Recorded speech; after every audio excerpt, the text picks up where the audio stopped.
지혜와 지식이라는 것, 지혜라는 것 우리 많이 들었는데, 지혜라는 것은 사물이 도리나 선악 따위를 잘 분별하는 마음의 슬기를 국어 사전에서는 지혜 그러거든요. 보통 우리는 헬라어로 호크마 그래서 하나님의 관점으로 바라보는 눈 그렇게 말하고 있지만, 국어 사전에 보면 분별하는 마음, 슬기 뭐 이렇게 되어 있습니다. 좀 더 구체적으로 구분하면 지식이라는 것은 아는 것이고, 지혜는 아는 것을 잘 분별해서 사용하는 것 그래요. 한 걸음 더 진전된 거죠. 지식은 아는 걸로 끝나요. 근데 지혜는 그 아는 것을 잘 활용하는 것. 이게 아마 여러분에게는 좀 더 실제적인 비교가 될 것 같아요. 다시 한번 우리 생각해 보세요. 지식은 뭐라고요? 지식은 그냥 아는 거예요. 거기까지만. 근데 지혜는 아는 것을 잘 활용하는 것. 오늘 이것이 본문에서 하고 싶은 말입니다. 지혜가 있으면 뭐예요? 엉뚱한 데 쓰면 그건 교활하는 겁니다. 전과 9범, 10범 된 사람들이 머리가 똑똑한 사람이 많아요. 많다 그래요. 사기를 하도 잘 치니까. 그러니까 여러분, 이 지식이라는 것 활용될 때 올바로 그때 지혜가 됩니다. 그래서 영어에서는 지식을 understanding knowledge 그래요. 그리고 지혜는 wisdom 그러고. 그러니까 분명히 지혜와 지식이 다름을 영어에서도 구분해서 말하고 있습니다. 지식이라는 것을 박식, 넓게 아는 것, 이해력, 기억력, 지성 뭐 이렇게 말한다면, 지혜라는 것은 사리가 밝고 총명하고, 그래서 오늘 본문에도 노예 중에 지혜와 총명 그랬는데 이건 같은 말입니다. 지혜와 총명, 참 밝음, 분별력. 그러니 여러분 지식과 지혜가 분명히 차이가 있다는 걸 깨닫고, 저도 여러분도 지식은 혹은 가방끈은 혹은 짧을지 몰라도 아는 지식을 잘 선하게 씀으로 인해서 우리가 지혜로운 그런 믿음의 사람이 꼭 돼야 되겠습니다. 지식이라는 것은 높을수록 사람이 겸손하지 못하면 잘난 체하다가 끝납니다만, 지혜는 활용을 잘하면 그 지혜로운 사람한테는 사람이 많이 모인다. 이럴 정도로 지혜는 참 중요한 겁니다. 하나님, 내가 진실로 지식이 많음으로 내 꾀에 빠지 말게 도와주시고, 지식을 믿음 안에 잘 활용함으로 지혜로운 사람이 되어서 하나님의 영광이 나에게 머물고 진실로 사람도 내 주변에 많이 모일 수 있는 지혜로운 믿음의 사람이 되게 해주시옵소서. 오늘 본문이 이걸 어떻게 말하고 있는지 볼 텐데, 지난주에는 여러분 야고보서에서 혀에 대한 중요성을 말했어요. 그래서 너희는 선생이 많이 되지 말라 그랬죠. 선생은 말을 많이 해요. 근데 그 많은 말 중에 죄를 많이 짓고 그만큼 실수하기 때문에, 그렇게 네가 선생이 되어서 말하는 직업을 갖고 살는데 근데 혀로 죄질 것 같으면 아예 선생 되지 말라. 이렇게 비교하면서 혀가 얼마나 중요한지를 말하고 있지요. 사실 말 때문에 지치고 말 때문에 상처받고, 이것이 우리가 사는 세상입니다. 근데 지난주에는 이 혀, 이 말에 대해서 말해놓은 다음에 오늘은 바로 지혜로 이 말을 연결시키고 있어요. 자, 이것이 뭐냐면 결국 말만 하지 말고 행동을 보이면서, 행동을 통해서 네 말이 진실하고 네가 정말로 지혜로운 사람임을 보이라. 오늘 이런 의도에서 야고보는 오늘 이 지혜를 지금 우리에게 연결시켜주고 있습니다. 그러니 조금 전에도 말씀드렸듯이 우리가 지식은 많은데 이 지식을 바로 쓰지 못하면 사람과의 관계가 온전할 수가 없어요. 그래서 결론적으로 말하게 되면, 왜 우리 인간관계가 복되지 못하는가, 왜 거꾸로운 관계가 있고 왜 참 편치 않은 그런 만남이 있을까? 그건 지혜롭지 못해서 그럽니다. 정말 지혜로우면 하나님과의 관계가 올바르고 사람과의 관계가 올바를 수밖에 없어요. 근데 지혜롭지 못하면 사람과의 관계가 항상 어디가 어긋나도 어긋납니다. 그래서 오늘 본문에도 잘 보세요. 지혜와 총명이 있는 자가 누구냐? 그는 선행으로 말미암아 그 그 지혜의 진정성, 온유함을 그 행함으로 보일지니라. 지혜는 반드시 행동으로 나타납니다.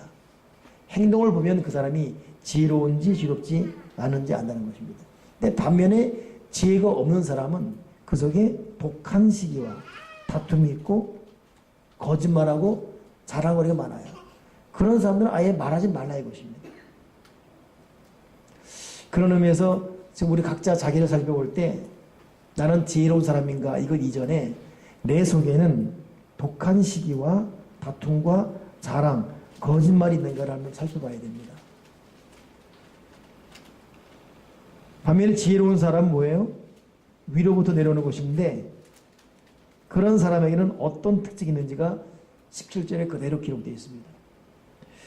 오늘 하나씩 보면서 우리가 지혜로운지 지혜롭지 않은지를 볼 것입니다. 첫째, 지혜로운 사람은 성결합니다. 17절에 오직 위로부터 난 지혜는 첫째 성결하고 그랬어요.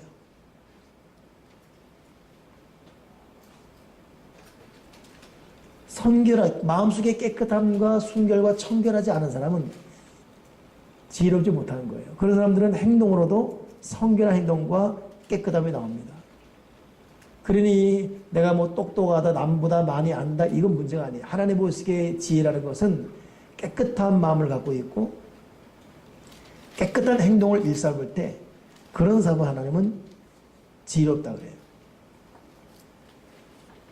이번에도 어제 또 뉴스 보니까 70 먹은 노인네가 12살 먹은 아이를 먹을 것도 주고 용돈도 주고 한 2, 3년 환심을 사는 거예요. 그리고 그 아이의 못된 짓을 한 것입니다.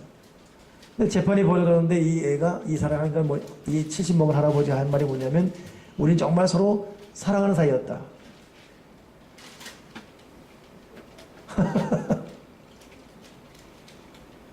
재판부에서는 예의 넘어해가지고 5년 징역형을 내렸어요.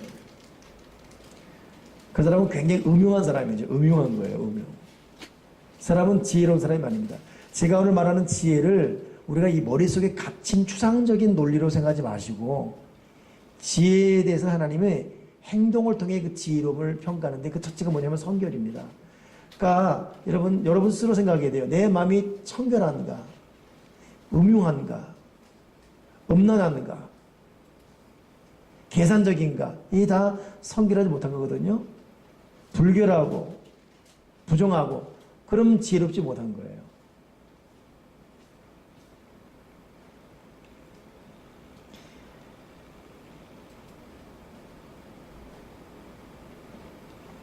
두 번째 이 지혜는 화평입니다.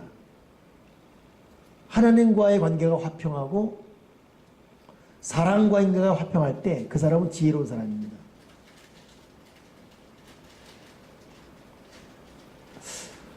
참 외람된 얘기지만 오늘 셀리더 교재를 만들다가 제가 한 15분 정도를 그냥 통곡했어요. 지난주 배운 것이 하나님만이 갖고 있는 비공유적 속성이고 오늘부터 공부할 내용이 하나님도 갖고 있고 나도 갖고 있는 공유적 속성이거든요. 근데 지난주에 했던 하나님의 속성 비공유적 하나님에게만 있는 공유 속성 그게 뭐예요? 하나님의 영원하고 그러죠? 뭐 그런 거 있잖아요. 그걸 암기하려고 쭉 쓰다가 하나님의 완전함, 하나님의 거룩, 하나님의 영원함 이거 하다가 왜 그 문장을 보는데 거기 뭐 은혜스러운 말도 없고 나를 위로한 말도 없었어요. 단순히 그 문장 한 5-6개 읽는데 눈물이 확 나오는 거예요. 그러니까 하나님 그 존재 그 자체에 대해서 이렇게 말하다 보니까 내가 뭐 하나님과의 관계 깨끗하고 뭐 화평하다 이렇게 논리가 되는 것 같은데 그런 말 하고 싶은 것이 아니라 화평은 첫째 하나님과 화평해야 돼요. 그런 사람이 지혜로운 자입니다. 여러분 지금 하나님과의 관계가 어떻습니까? 하나님과 나와의 관계가 어떠한가? 하나님 앞에 바로 선 그런 믿음의 사람인가? 그건 스스로 판단해야 됩니다. 두 번째가 뭐냐면 사랑과 화평한가? 사랑과 화평하지 못하면 지혜롭지 못하는 거예요. 절대 지혜를 거듭말하지만 머릿속에 딱 가둬놓으면 안 됩니다. 우리 보통 지혜 그러면 그렇게만 생각해요. 그렇지 않아요. 지혜는 성결해야 돼요. 마음이 깨끗해야 되고 부정함이 없어야 되고 정직해야 되고 또 지혜는 뭐예요? 화평해야 돼요. 사랑과 싸우고 원수매짐이 있고 미움이 있고 분노가 있고 누군가 생각할 때마다 우라통이 터지고 그런 사람은 화평하지 않기 때문에 그런 사람은 지혜론자가 아니라는 것입니다.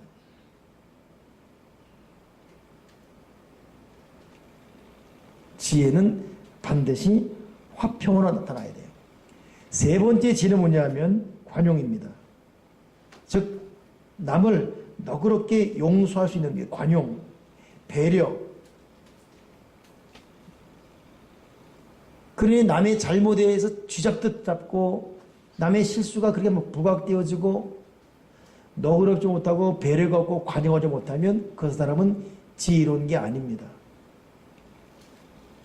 끊임없이 용서하고 끊임없이 이해해주고 그럴 수 있다고 말해주고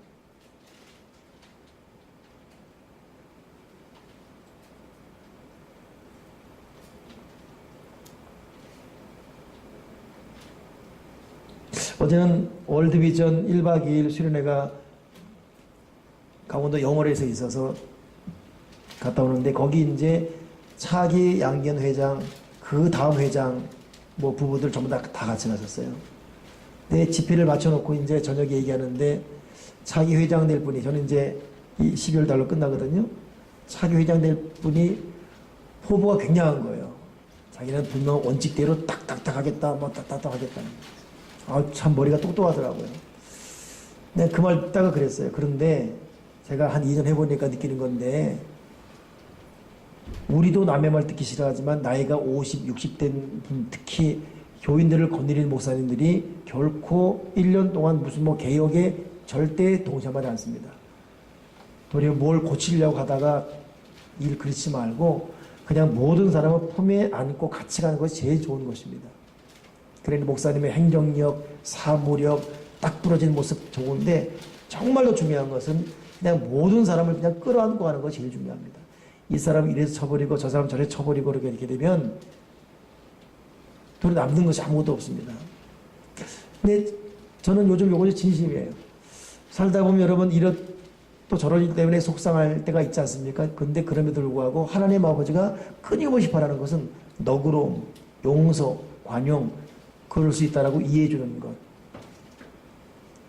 여러분 이것이 하나님 보시기에 세 번째 지혜로운 것입니다. 지혜로운 것. 근데 하다 보니까 화평이나 관용이 결국 사랑과 연관된 거예요. 그렇기 때문에 지혜로운 사람은 용서합니다. 지혜로운 사람은 배려합니다. 지혜로운 사람은 너그러워요. 그러니 지혜로운 사람에게는 그런 품성 때문에 사람들이 많이 붙어 있습니다. 날카롭고 딱딱하고 매섭고 사납고 저희 목사님 중에서도 정말 딱 부러진 사람이 있는데 그 사람은 노예 쉴 때 보면 혼자 밥 먹어요. 무서워서 누가 그 옆에 못 가요. 근데 어찌 보면 실수투성이고 때로는 우습게 취급당하고 근데 그 사람 주변에는 사람들이 듬성듬성 몰려있어요. 이렇게 여기저기서. 여러분 딱 부러지는 사람 되기보다는 좀 어숙해 보여도 사람이 붙어 다니는 사람 되고 그러므로 지혜롭다 말을 듣기 바랍니다. 지혜로운 사람은 사람이 붙어요. 온유하기 때문에 사람이 관용이 있고 배려가 있기 때문에.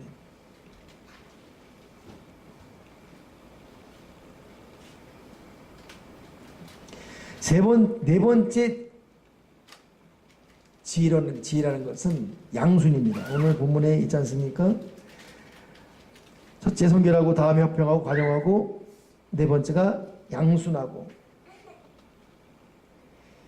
이 양순이라는 것은 하나님을 경외하는 마음 그리고 누구든지 악으로 대하지 않고 양심적인 인격에서 순조롭게 일을 풀어가는 이 마음 이게 양순합니다. 그러니까 온유와 양순이 비슷합니다. 하나님을 경외하는 마음 때문에 남에게 악으로 대하지 않아요. 자기 이익을 추구하지 않습니다. 그 모든 걸 순리대로 풀어가는 그런 마음. 그런 마음에는 불평이 없다 그래요. 그러니 지혜로운 사람은 하나님을 경외하면서 남에게 악을 행하지 않습니다. 근데 이것도 결국 여러분 사랑과의 관계예요. 화평이 관계의 정상적인 것이고, 관용이 남에 대한 배려라면 양수는 더 나가서 남에게 악을 행하지 않는 적극적인 의지. 여기 양수입니다. 이게 다 지혜라고 그래요. 다섯 번째 지혜는 뭐냐? 긍휼. 긍휼이라는 것은 제가 여러 번 말씀드렸지만 정말로 불쌍히 여김을 받을 그런 가치조차 없음에도 불구하고 그런 사람까지 끌어안는 것을 긍휼 그러죠. 그러니 이 지혜라는 것이 얼마나 마음속에서 우러나와야 되는지를 우리 결국 알아야 되고, 남을 위해서 눈물겨울 정도로 기도해주고 붙들어주는 마음이 긍휼이거든요. 주님, 나의 마음속에 그런 긍휼이 흘러넘치게 도와주여 주시옵소서. 이게 다 지혜에 해당됩니다. 요 다섯 가지를 제가 한번 다시 말씀드릴 때 과연 나는 지혜로운가 생각해 보십시오. 지금 나는 내 마음이 깨끗한가, 청결한가, 아니면 음흉한가, 나는 사람과의 관계가 화평한가, 아니면 원수 맺고 꼴배기 신사람이 있는가, 지금도 우라통이 터진 누가 있는가. 세 번째, 나는 끊임없이 배려하고 관용하고 자비를 베푸는가. 네 번째, 하나님을 경외하면서 이웃에게 악을 행하지 않는 그런 선한 양심을 갖고 있는가. 네 번째, 정말 눈곱만 돌아볼 자격이 없음에도 불구하고 그런 끝까지 눈물겨울 정도로 기도해주고 포기하는 그런 마음인가. 이런 자가 지혜로운 자입니다.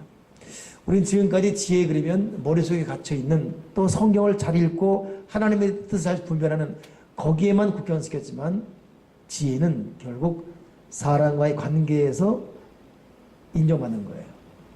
하나님은 지금 우리가 지혜로운지를 우리가 가정에서, 교회에서, 사회에서, 이웃과의 만남에서 어떤 말, 어떤 마음가짐, 어떻게 풀어가고 있는지를 보면서 지혜로운지 아닌지를 하나님은 평가하실 것입니다. 사랑과 원수 맺고 지혜롭다 할 수 없는 것입니다. 오늘 여러분에게 모든 원수가 눈 녹듯 녹아지고 결국 하나님 보시기에 지혜로운 열매, 관용, 성결, 화평, 양순, 긍휼, 이것이 우리 관계에서 많이 맺혀지길 바랍니다. 오늘 마지막 절 어떤 말이 있죠? 화평하게 하는 자들은 화평으로 심어 의의 열매. 자, 이게 다 화평, 다 이 지혜가 사람과의 관계에서 있는 거잖아요. 그러니 그런 지혜로운 행동을 통한 이웃과의 관계를 원만하게 하는 사람은 결국 의의 열매를 거두게 될 것이다. 여러분들 속에서 또 제 속에서 아무튼 대인 관계가, 사람과의 관계가 원만하고 사랑과 자비와 또 이해와 배려가 원만해서 덕을 수 있는, 또 하나님 보시기에 인정받을 수 있는 그런 인간관계 되기를 주님의 이름으로 축원합니다. 기도하겠습니다. 하나님 아버지, 우리가 지혜를 머릿속에 갖춰진 이상으로만 생각했습니다. 그러나 지혜라는 것은 반드시 사람과의 대인관계에서 나온다는 것을 잊지 말게 도와주시옵소서. 이웃에 대해서 화평하고, 이웃에 대해 배려하며 관용하고, 이웃에 대해 절대로 악을 행치 않은 양순하며, 이웃에 대해 끝없이 눈물겨울 정도로 기도하고 붙들어주는 긍휼이 있는, 이웃에 대해 청결하고 성결한 그런 마음을 품고 살게 도와 주여 주시옵소서. 내가 예수를 믿고 있음에도 불구하고 미운 사람이 있고 원망스럽고 그냥 짜증이 나고 꼴보기 싫은 사람이 있는지를 되돌아보면서 회개하게 도와주시고 예수님의 마음을 품고 원만한 대인관계 풀어갈 수 있는 하나님의 사람이 되어지게 해 주여 주시옵소서. 진실로 지혜로운 사람으로 지혜로운 대인관계 맺어가게 도와 주시옵소서. 예수 그리스도 이름으로 기도드렸나이다. 아멘, 아멘.